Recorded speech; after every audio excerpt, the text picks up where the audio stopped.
আসসালামু আলাইকুম গাইস, কেমন আছেন? আশা করি সবাই ভালো আছেন। আজকে আমি পানি আনতে যাচ্ছি, গাড়িটা নিয়ে পানি আনতে যাব ইনশাআল্লাহ। প্রায় আপ ডাউন 150 কিলোমিটার দূরে। আপনাদেরকে দেখাবো আজকে রাস্তা কিভাবে আমি পানি নিয়ে আসব, কিভাবে এই সৌদি আরবের মরুভূমির রাস্তা দিয়ে আমি যাব ইনশাআল্লাহ। আপনারা সাথে থাকবেন, দেখবেন আজকের ভিডিওটা। আশা করি ভালো লাগবে ইনশাআল্লাহ।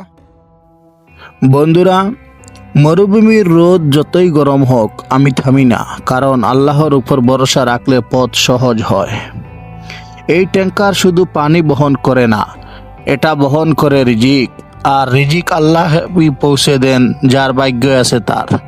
কষ্টের পথে সবর করলে আল্লাহ তাআলা সেই সবরের বরকত দেন। এই মরুভূমিও তার প্রমাণ। কিন্তু গাড়ি চালাই, কিন্তু চালক আসলেই আল্লাহ। তার ইচ্ছাতেই আমি নিরাপদে পৌঁছে দেই জীবন রক্ষার ফানি। বন্ধুরা, ভিডিওটি ভালো লাগলে শেয়ার করবেন, পেজটি ফলো করবেন ইনশাআল্লাহ। দেখা হবে নেক্সট